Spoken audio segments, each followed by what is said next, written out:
皆様こんにちは。あとチャンネルのあとです。今日は袋帯でクッションを作りたいと思います。袋帯で作ります。前回作りましたのはこちらのクッションです。いかがですか？後ろはこうです。はい、こんな感じです。今日も作ります。で、まずこの帯を裁断します。帯の幅はもう縦は決まってるんで30センチ。で横の長さを50センチで、縫い代2センチで52センチで取りたいと思います。印をして、12センチ。ここで印をしてカットします。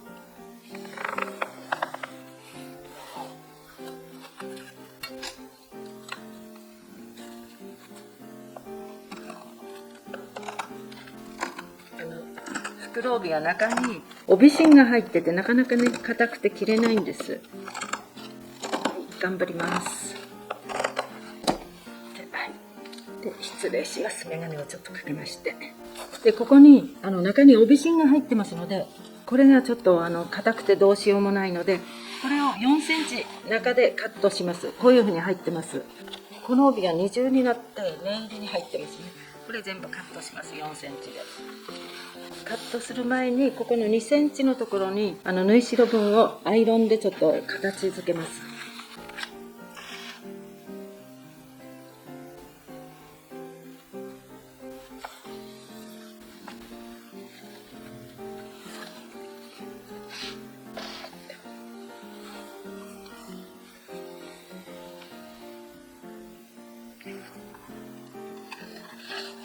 でこの中の帯芯をカットして、それで中綿を入れてミシンがけをいたします。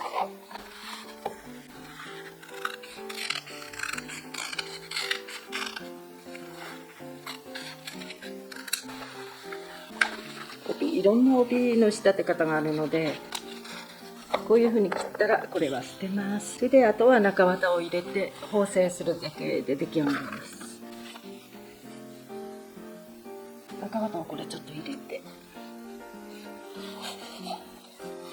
もう中は作っておくと簡単ですので、作っておいたものをこういう風に入れていきます。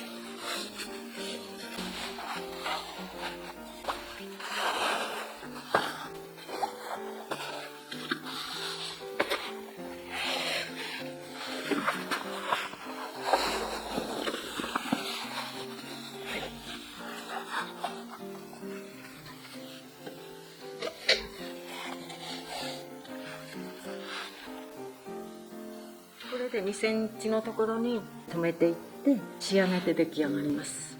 はい、ちょっとミシンが無理なので、この帯地は手縫いにいたします。手で縫っていきます。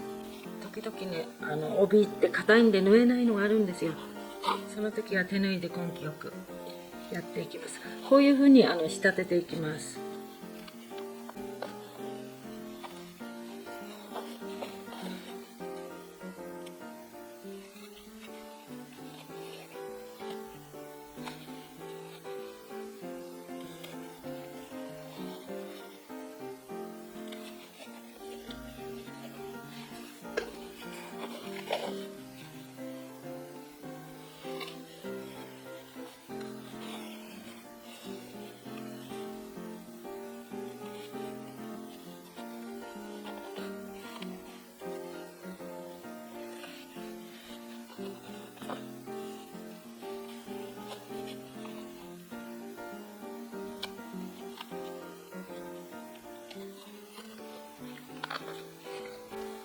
この一針一針はストレス発散にとってもいいんですよ。頑張ります。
はい、できました。はい、チャンネル登録、グッドボタンよろしくお願いします。